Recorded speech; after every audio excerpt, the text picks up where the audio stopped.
విజయనగరం జిల్లాలో చీపురుపల్లి అనగానే మనకి గుర్తొచ్చేది హాట్ రాజకీయాలు. కానీ విజయనగరం జిల్లా చీపురుపల్లిలో జిల్లాలోనే ఎక్కడ లేనంత విశేషమైనటువంటి దేవాలయం ఉంది. అదే శ్రీ కనక మహాలక్ష్మి అమ్మవారి దేవాలయం. సుమారు 200 ఏళ్లకు పైగా చరిత్ర ఉన్నటువంటి శ్రీ కనక మహాలక్ష్మి అమ్మవారి ప్రాశస్త్యం ఏంటి, ఆమె యొక్క వైభవం ఏంటి అనేది మనకు తెలియజేయడానికి మనతో పాటు ఆలయ అర్చకులు మనతో ఉన్నారు. ఆయన అడిగి తెలుసుకుందాం. చెప్పండి, అసలు అమ్మవారి యొక్క ప్రాశస్త్యం ఏంటి, వైభవం ఏంటి, చరిత్ర ఏంటి? శ్రీ గురుభ్యో నమ. శ్రీమాత్రే నమ.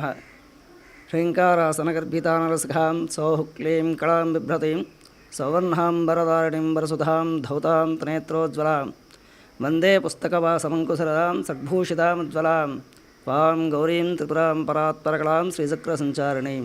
శ్రీమాత్రే నమో నమః.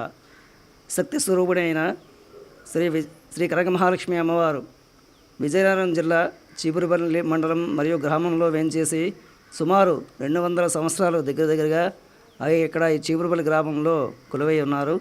మన కష్టాలు తీర్చి ఇష్టకామ్యాలు తీర్చే కల్పవల్లి, అష్టైశ్వర్యాలు కురిపించే చల్లని తల్లి అమ్మవారు. ఈ సుమారు 200 సంవత్సరాలుగా దగ్గర పూర్వకాలం నుంచి చెప్పుకుంటే పూర్వం భక్తురాలి కళలో కనిపించి నేను పలానా చోట ఈ పొలాల్లో ఉన్నాను, ఎడ్లబండి మీద నుంచి తీసుకొని వచ్చి ఎక్కడైతే ఎడ్లబండి ఆగుతుందో అక్కడ నా దేవాలయాన్ని, నా ప్రతిమని ప్రతిష్ఠించి మా పూజాది కార్యక్రమాలు చేయమని కోరడం జరిగింది. అలాగే ఆ భక్తురాలు ఎడ్లబండి మీద ఎక్కించుకొని తీసుకొస్తూ ఉండగా ఈ ప్రాంతంలో ఆ అమ్మవారు ఆ బండి ఆగడం, ఆ అమ్మవారిని ఇక్కడ ప్రతిష్ఠించడం, పూజాది కైంకర్యాలు చేయడం జరుగుతూ వస్తుంది, అనాదిగా వస్తున్నది. పూర్వం 50 సంవత్సరాల క్రితం అమ్మవారి గ్రామ పండుగలను చేసేవారు. అది ఏ చేతన ఆగిందో తెలియదు. 50 సంవత్సరాల నుంచి కూడా ఈ గ్రామ పండుగలు అన్నవి ఆగడం జరిగింది. అలాగే ఈ 1999 నుంచి కూడా అమ్మవారికి వార్షిక జాతర మహోత్సవాలని చేయడం జరిగింది. అక్కడి నుంచి కూడా ఈ అమ్మవారు ఆ చల్లని తల్లి భక్తుల కోరికలు తీరుస్తూ వస్తున్నది. అలాగే ఈ అమ్మవారికి శ్రావణ మాసంలో 4 శుక్రవారాలు కూడా విశేషమైన అలంకరణలు చేసి అమ్మవారికి మహాలక్ష్మి స్వరూపిణిగా ఆవిడికి పూజలు ప్రతి శుక్రవారం కూడా కుంకుమార్చనలు, మహాలక్ష్మి హోమం చేయడం జరుగుతుంది. అలాగే ఇక్కడ ప్రసిద్ధి ఏమిటి అంటే ఆదివారం నాడు ప్రతి ఆదివారం కూడా ఉదయం 5 గంటల నుంచి 7 గంటల వరకు కూడా అమ్మవారికి క్షీరాభిషేక సహిత పంచామృతాభిషేకం చేయడం జరుగుతుంది. అనంతరం కూడా విశేష అలంకరణ చేసి భక్తులకు దర్శనం ఇవ్వడం జరుగుతుంది.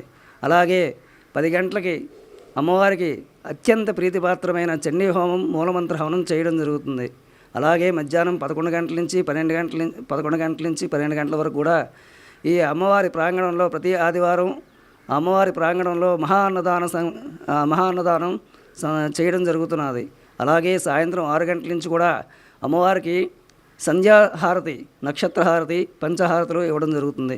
పూజానంతరం ఈ నక్షత్రహారతులు, పంచహారతులు ఇవ్వడం జరుగుతుంది.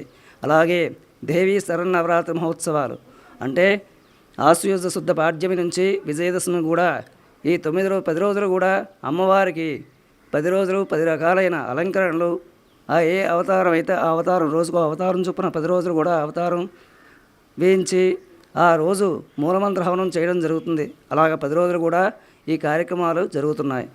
అలాగే ఇక్కడ ప్రతి సంవత్సరం కూడా మహాశివరాత్రి పోయిన తర్వాత ఆది, సోమ, మంగళ ఈ 3 రోజులు కూడా అత్యంత వైభవంగా కన్నుల పండుగగా అమ్మవారి జాతర మహోత్సవం చేయడం జరుగుతుంది. మొదటి రోజు ఘటోత్సవం, ఘటాల ఊరేగింపు, ప్రభజాతర జరగడం జరుగుతుంది. అలాగే సోమవారం 2వ రోజు అమ్మవారికి విశేషమైన కుంకుమార్చనలు, హోమం చేయడం జరుగుతుంది. అలాగే 3వ రోజు మంగళవారం నాడు ఉదయం నుంచి కూడా ఘటాల ఊరేగింపు, ఉదయం నుంచి సాయంత్రం వరకు కూడా ఘటాల ఊరేగింపు, ఆ ఘటాలు అమ్మవారికి చూపించి సమర్పించడం జరుగుతుంది. అలాగే ఆ రోజు రాత్రి మందుగుండు సామగ్రి కాల్చడంతో ఈ యాత్ర పరిసమాప్తి జరుగుతుంది. ఇది చీపురుపల్లి కనకమహాలక్ష్మి అమ్మవారి చరిత్ర. సుమారు 200 ఏళ్ళుగా అమ్మవారు భక్తులచే పూజలు అందుకుంటూ, అదేవిధంగా వారు కోరిన కోరికలు తీర్చే కల్పవల్లిగా అమ్మవారైతే భక్తులకి దర్శనమిస్తున్నారని అయితే అర్చకులు మనతో చెబుతున్నారు. కెమెరామెన్ హరీష్తో శివశంకర్, బిగ్ టీవీ, విజయనగరం.